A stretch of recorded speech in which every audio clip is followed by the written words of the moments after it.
bi ambe alamsa dona afrikalo klitan wolonvla ambalma o bisimila malachuka don kibaru keneka bi kibara munum bambolo ore mali ministre sombe no ni ale kon ka baranya shilendo kenya kon sabatilima ale kon e kuna fon seben kura kon bo kanyasni coronavirus o kon kibara o kon ma ka kene alamsa do afrikalo klitan woro mali jamana nyamako ul kon ya yere ka fako coronavirus o kon yera mo mugwan saba weradila o mo mugwan saba kon la niya takala je kay marabulula yira la kafa ko coronavirus ko ni yira mo nani ne la eno kerengere ne yala kay lafiya bugu ayira mo sabala eno aleni yelimani ayira mo kelin ko na eno o temelen ko kabo eno mopti ka fene fe ayira la kafa ko coronavirus ko ni yira mo duru le eno kerengere ne yala duanza ko ayira mo nani na eno aleni sevare ko mo kelin fene yira eno coronavirus be mo komna gaw fene ayira la kafa ko coronavirus ko ni yira mo kelina eno kerengere ne yala gaw dugu yere kon fene kono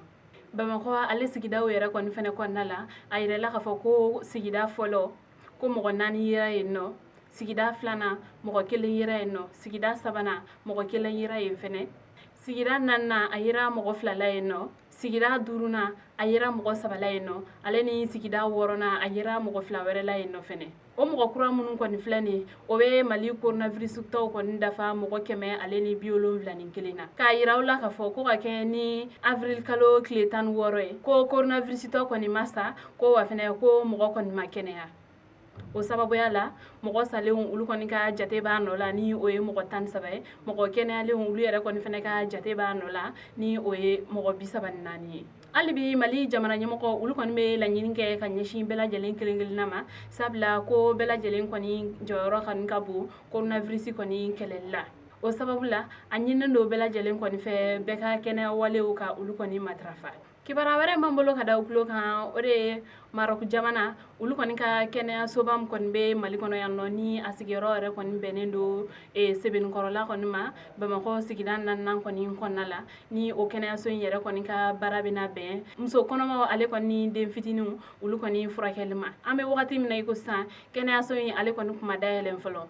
mali coronavirus o koni takaboluma mali jamana nyamo ulu koni anyini marok ale koni masakefe ni akoni bese kan kene so koni bla mali koni ka buluka coronavirus koni keleli ukum konala wala sa akoni bese ka coronavirus bana bagato koni marani yoro ko falen koni kono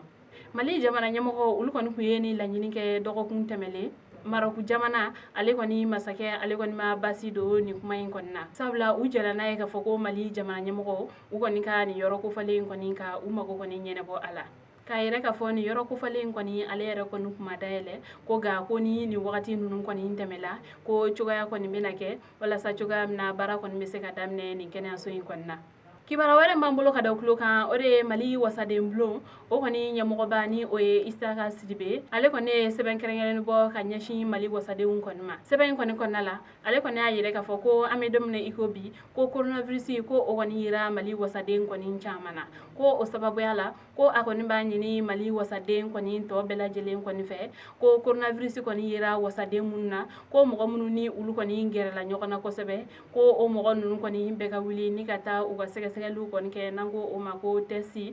wala sa ka do ni coronavirus ni obe ula walma ni ama usoro isia ka sirbe ale koni sinsina ni kuma kan ko sebe ko sabla ko wasade un kan ni bara ko ni ka bena uyere ko ni lakana ni ka uga demba ya ko ni kisi ale ni un jenyogo yere ko ni fene be ko famiyal ko nyuma o ko ni nyinne do bela jelen ko ni fe ni ko ina kuna foni kunchela kibara were mambolo kada ukulo kan ore 9e arrondissement polisiso ni oera koni sigero koni benendo sibin korolama ayere la kafa ko o polisiso ko ulu koni u tegeda zone kokole saba koni kan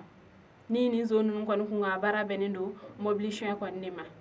ko uga mobilisation laba ko o koni kela seben koro hotel do koni dala nan ko mako hotel maya o koni shweli koni ko fe finiti ko ulu koni segasegeli chaman koni mbuluda fukata tegeda ni zone nun koni kan ayira la kafo ko ni zone nun yere koni mo flaye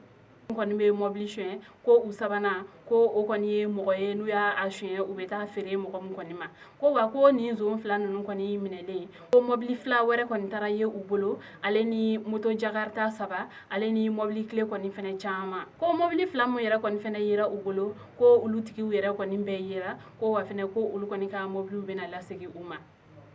mun kɔni ye nin zone saba ninnu kɔni ye ko olu kɔni ka koɲa kɔni bɛna bila sigida nanina o kɔni kiribulon mɔgɔw kɔni ka bolo kan ni kibaruya wɛrɛ min kɔni bolo la an b'o da aw tulo kan